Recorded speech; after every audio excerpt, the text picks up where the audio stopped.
It is good to be back. Another episode coming your way. This is Hawk Talk on Melrose. Thank you for tuning in. I am Collin.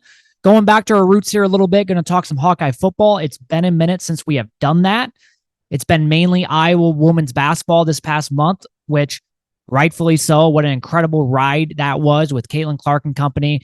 Just a fun last month with that. So we had to talk about that stuff. But now that that is over with, it is time to now flip the page to kind of what we do best, and that is talk Hawkeye football, as the spring game is coming up here this Saturday. And unfortunately, I will not be there, but I will be following along with that. The writers, the beat writers, the reporters do an incredible job of keeping us all informed during it, and they post videos, things like that. So it feels like we're almost there. Tyler and I will be doing an episode after that to kind of go over all that. But mainly what this episode is going to be mainly about is just some of the things that I have kind of seen throughout the past couple of weeks and just kind of general thoughts on some big topics. And then that'll be it. It'll be a very short episode. So let's get right into it. I think the biggest thing for me so far this spring ball has been the quarterback position and the quarterback room and how that kind of all unfolds. Like, we know who the starter is probably going to be. I shouldn't say probably, will be the first game as long as he stays healthy, and that's Cade McNamara. But what about the guy behind him? And someone like Cade, who is injury prone, I think for Iowa, it's a little bit bigger of a deal than maybe some other programs that maybe the starting quarterback isn't injury prone. And, you know, you actually feel confident that guy can go throughout the entire season and not be injured, right? With Iowa, you can't really do that. You have to almost feel like the second stringer is almost kind of like a first stringer, because you never know. And I hate saying that with Cade, but let's face it, you know, it's back-to-back season-ending injuries with him. So how can we trust that he's going to be able to play an entire year? So I think the biggest question has been that, right? And so far, Deacon's been taking the first string reps at practice because Cade's still not fully 100%. Sounds like probably in June he'll be cleared to be 100%. So that'll be right in time for summer workouts and conditioning, and then obviously for fall camp. But for right now, it is Deacon. And if the season started today, Deacon would be the guy trotting out on the field more than likely, which I think for a lot of people that is a scary thought. So three things can be true. Number one, we have to take a deep breath and know that the season is still a long ways away. So a lot of things can happen. Hopefully we go out and get a transfer quarterback here in the next couple weeks. So that still is in play, right? And things like that. Number two, though, I think this can also be true, though, that the experiment with Deacon Hill is over. We saw enough last year, 10 games. If I'm thinking right, 10 games. I can go in order here if my memory serves me correct. You had pretty much all of Michigan State, Purdue, Wisconsin, Minnesota, Northwestern, Rutgers, Illinois, Nebraska, Michigan, Tennessee. Yeah, 10 games. And instead of like getting better as the year went on, I really think he got worse as the year went on. And I think his worst game was Tennessee. And you would think that wouldn't be your worst game, because by then you've had 9 career starts and you've played in a lot of games and you had a month long to prepare, or almost a month long. And yet that was his worst game. Like, it was horrible. And I really believe that we are the only D1 program, for sure Power 5 program, that would have went that long without making a quarterback switch. Like, the fact that we went those 10 games and it took until we were like down 28-0 against Tennessee to finally be like, yeah, let's bring in the backup. I really think most programs after like the second game would have been like, no, we're done. Because what did Deacon Hill do good with last year? Turn the ball over more than he actually scored touchdowns. It wasn't a very accurate thrower. Couldn't run. Had no pocket awareness. Was just a big glob like in the pocket. Just didn't really, like, he just wasn't good. And I'm not sitting here, I don't want to sit here and bash the guy, because he seems like a good guy and it's not his fault, right? It's the coach's fault for putting him in there, and it's not his fault for transferring to Iowa because he was going off to Fordham. And when you have a school like Iowa coming in and be like, hey, you should come here, like, you're probably going to take that. It's like in the real world, you got 2 jobs, you got a bigger job or, you know, a smaller job, and that big company kind of comes and calls you, you're probably going to take that. More money, better resources, things like that, right? Like, more than likely. So that's what he did. So you can't really fault him, but he's just not a very good quarterback. And like I said, I'm convinced that after like the second or third game, most programs would have been like, yeah, we're done. And it took us until, like I said, when we were down 28-0 or whatever we were at. But at that point, I think he had like 3 turnovers when we finally pulled him. I just think the experiment is over with him. He's not a very good quarterback. But I will say then, the third thing could also be true.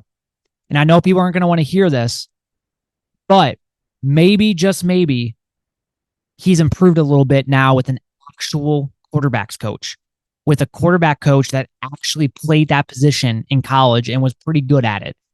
A quarterbacks coach that actually has experience coaching quarterbacks in the past.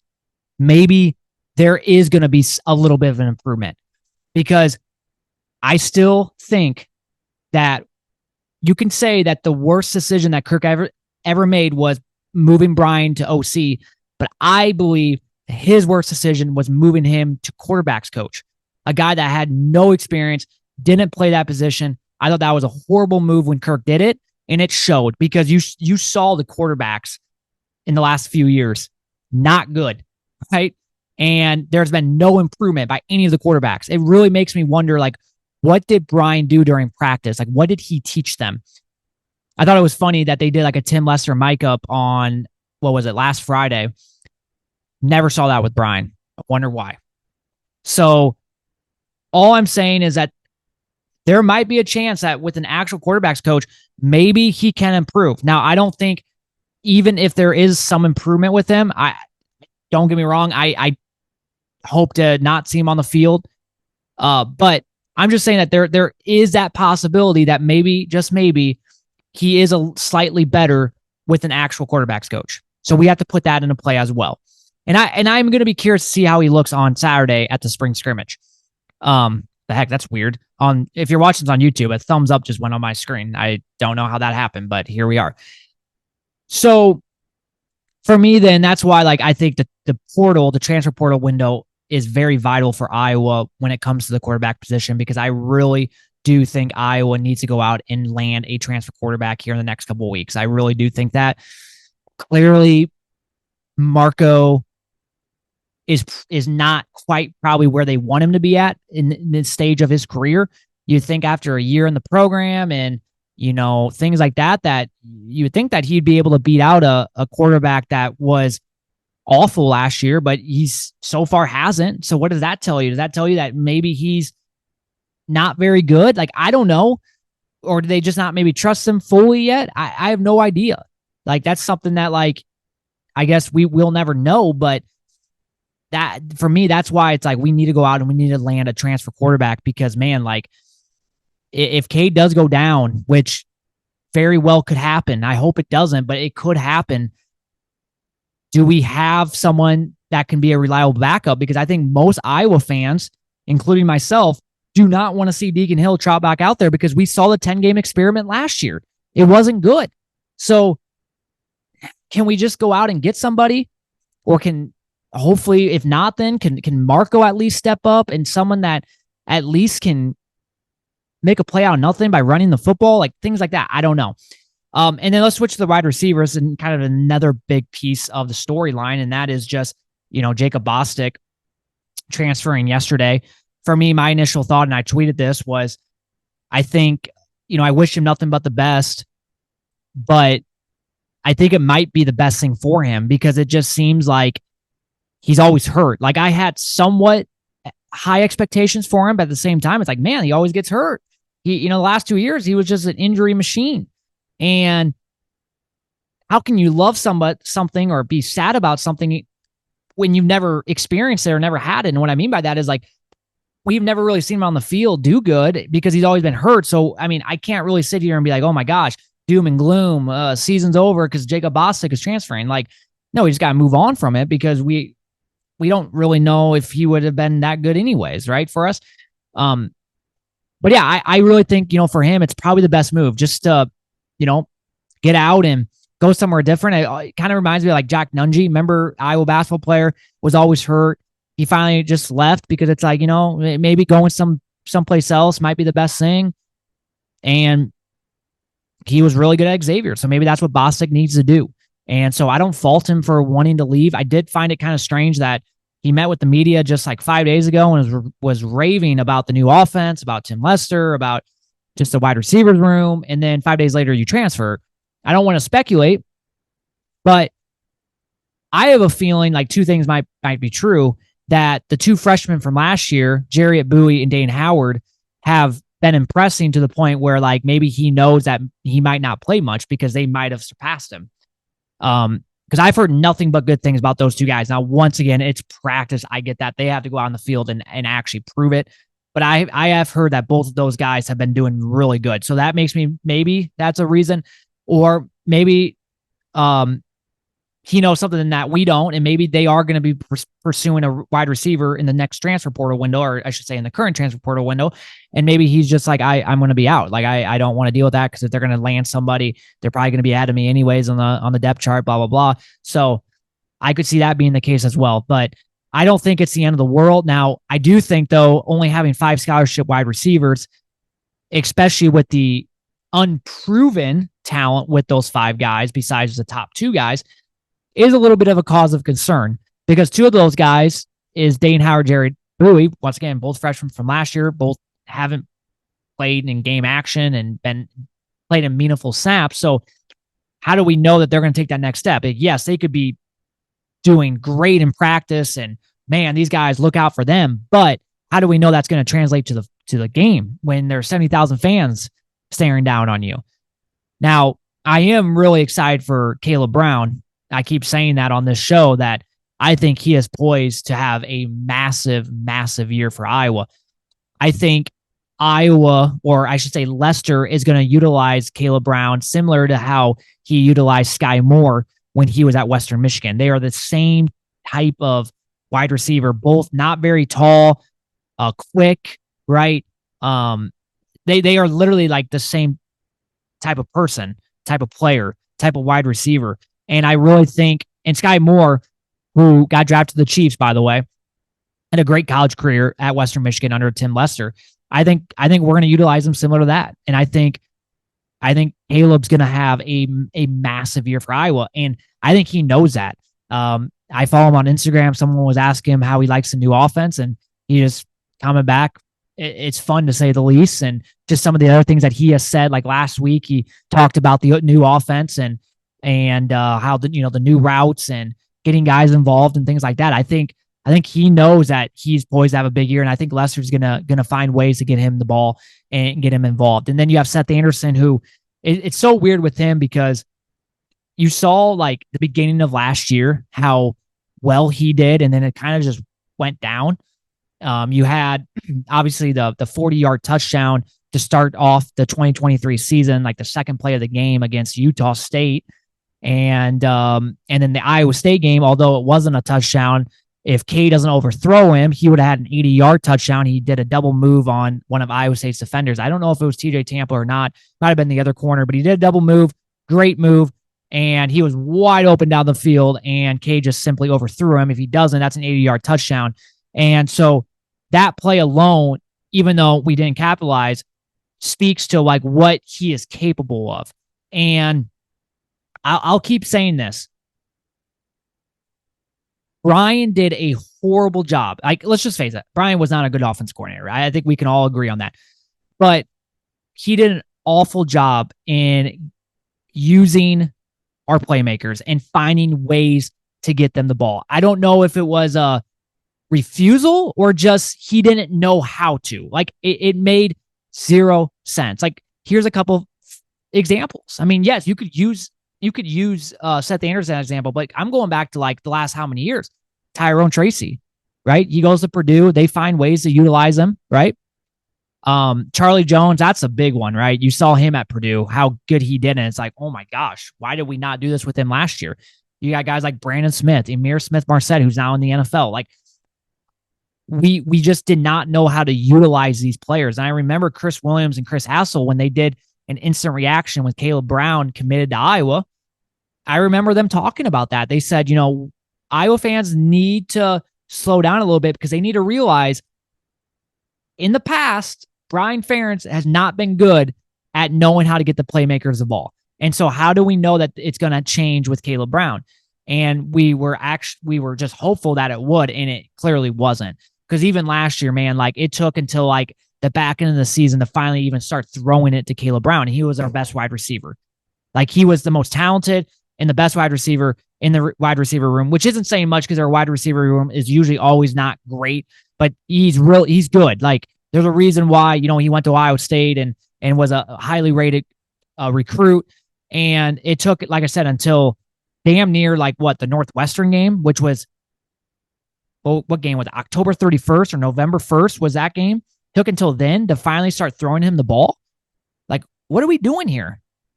And there was I remember there was actually a period there where he didn't suit up like 1 or 2 games. I was like, oh my God, he's probably already transferring. Thank God he didn't. It was just a personal issue. I don't know what happened, but just that's what frustrated me the most with Brian. Well, a lot of things frustrated me. The lack of the being so predictable and doing the same thing every single game, no adjustments.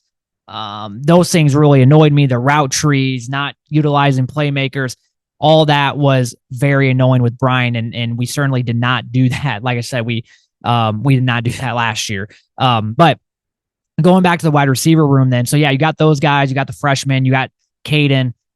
So for me, yeah, like maybe getting another wide receiver is probably maybe the next big thing. I like I said, I think getting a quarterback is probably the biggest. And then I think after that, then it would be getting a wide receiver.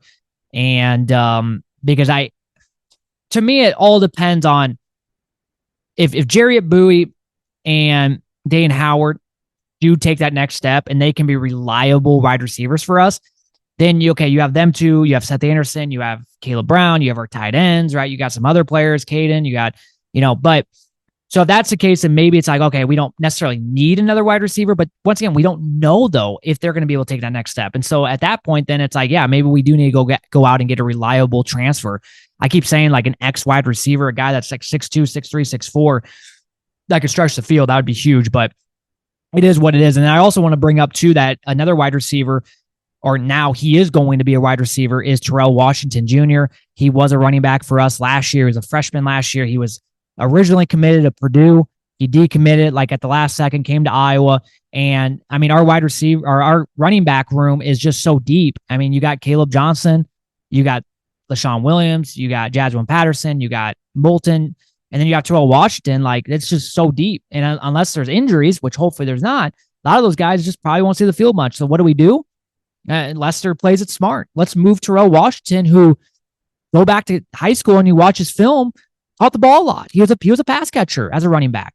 And if you look in the NFL, a lot of NFL teams, Deebo Samuel, for example, right?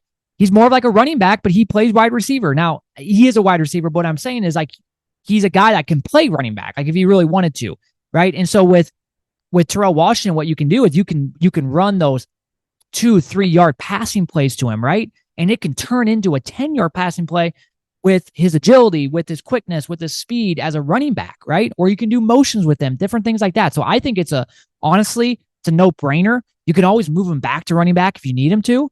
But for the time being, it's like, yeah, put him at wide receiver. He's familiar with it. He did it a lot in high school. Why not? So I really do like that move. And then just the offense in general, for me, it's like it all comes down to offensive line as well. Like, can the offensive line take that next step? I think, honestly, the last time we talked Hawkeye football was when Caden Proctor left. And that was obviously a massive loss. But the good news is we are returning essentially everybody besides Rusty Feth. He was mainly the only starter from last year that's not returning. So we got guys, and we have a little bit of depth at certain positions. Now, tackle, we really don't, but at guard play and center, we do. But for me, it's like, can these guys take the next step as well?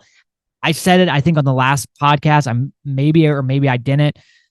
Or on the last one, I talked about Hawkeye football, which was probably a month ago. I said, I don't think the offensive line is as bad as maybe what people think they are. I just think we were so predictable that it's hard for our offensive line to be good. When teams know what's coming, I mean, it's like, how can you be good? That's the way I look at it. And so a little bit less being predictable can be a huge thing for this offensive line.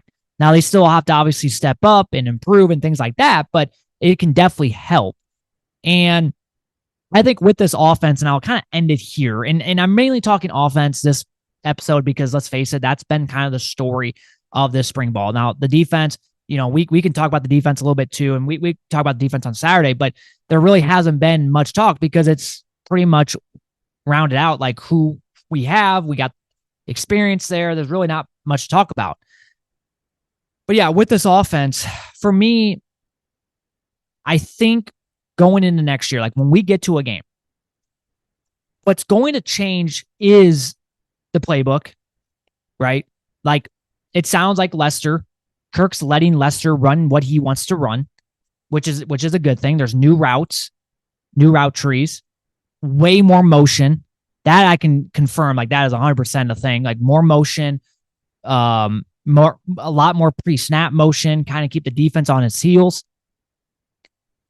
So that's going to change, right? But I think what's not going to change, and I don't think this is a bad thing, is what Kirk Ferentz still wants to do, right? And what Kirk Ferentz wants to do is, be a running football team, control the line of scrimmage, control the clock, right? Good defense, special teams. Don't be stupid, right? Don't turn the ball over. Like that's what he wants to do. So I don't think like we're going to just come out and be this aggressive and like, just throw the ball downfield all the time and things like that. Like, it's just not, no, because that's not the way Kirk wants to play football. And I don't think that's really the approach Iowa should go because Iowa's done it, a good way. It just needs a better offense because if you look at it, we've had success the last how many years. It's just, we could have even better success if we had a better offense. So I think what Iowa's going to essentially be next year is a team that, yes, it's going to look different looking at a whole picture, but I think it's going to have the same roots of what it's been the last how many years. And don't think that's a bad thing because I do think that there is going to be change from the offense. I think there will be change. I think Lester is implementing what he wants to implement. It sounds like from what I've heard is he's kind of taking some things from a bunch of different NFL teams. He's taking stuff from the Packers, the West Coast offense, Kyle Shanahan. So I think that's huge. I think that's awesome. I don't think this team is going to be a spread you out shotgun. I don't really even think we're going to do much RPO. I think it's really going to be, if you go watch the Packers offense, the 49ers offense, I think that's kind of how we're going to run the football, or not run, how we're going to be on offense. I really do. And I think everybody thought like when we got Lester and you looked at his Western Michigan and it was a lot of RPO. I don't think that's what it's going to be. I don't think we're going to be, if you go and watch Western Michigan highlights, I don't think our offense is going to really look like that. I really don't. I think what Lester is implementing is more of a West Coast, like I said, taking stuff from the Packers, Matt LaFleur, Kyle Shanahan type of approach, Sean McVay from the Rams. I think that's what he's essentially taking. If with Tim Lester, you have to realize, so he was up at the Packers this last year. He's really good friends with Matt LaFleur, right? His job at the Packers was he was on the defensive side, but what he did was he studied the offenses of the teams that they face. And think about some of the great teams, great offenses that the Packers faced last year. I mean, I'm just going to name off a few. The Rams, Sean McVay, 49ers, Kyle Shanahan, Vikings, right? Can't think of his name. I should know his name. I don't know why I can't think of his name right now. You got the Cowboys. They played the Cowboys last year. I'm trying to think if there's any other ones. The Lions, right? So that's literally what Tim Lester's job was last year. Is he literally studied the other team's offense and what they ran and the plays that they ran. And so think about the experience there where you could take certain things from those different offenses that, let's face it, the NFL, it's best of the best, right? So I think that's the way Iowa's going to approach. I think Iowa's still going to run under center. I still think the main focus is get the run game going, and then it sets up the play action pass. I do think that we will be a little bit more aggressive. I do think that we will air it out more. Not necessarily mean like, oh my, like we're going to throw the ball field all the time, but like I do think we're going to take our shots, and I do think we're going to throw the ball more than we have done in the past. But I think, like I said, just looking at it in a big picture, I think the roots of what we've always done will still be the same though. And that, like I said, is being smart, not turn the ball over, control the line of scrimmage, win the time of possession, play good defense, play good special teams. Don't be, it's 4th down and 1. Instead of going for it, we'll probably punt the football to set them up at the 2 or 3 yard line. So then, we can get a 3 and out and then we get the ball back. Those are type of things that Kirk wants to do. That's his style.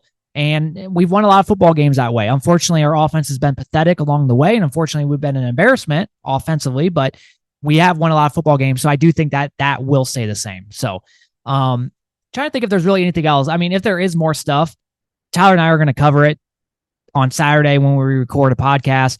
And that'll probably be out, like I said, either Saturday night or maybe Sunday. Probably wait till Sunday to do that. So, but that will do it for this episode. Thank you for listening. Very short and sweet.